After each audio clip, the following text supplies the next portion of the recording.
男团 Under Lover 成员胡瑞儿，本名胡瑞凯，去年爆出在老婆蛇姬林采缇临盆之际，在夜店涉嫌对一名22岁女子捡尸性侵。案件审理时，胡瑞儿认罪赔偿被害人40万元换来和解，不过被害人表明不希望胡瑞儿获得缓刑。日前法院依乘机性交罪判刑2年有期徒刑可上诉。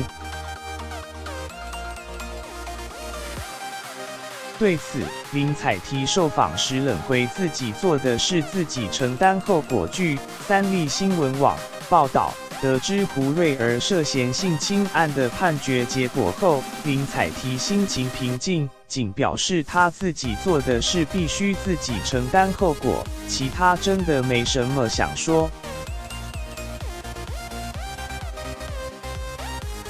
他透露，其实自己早已做好最坏结果的心理准备，小孩一样会自己带，工作时则请家人帮忙，若真的再不行就会请保姆。他无奈表示都会有办法的。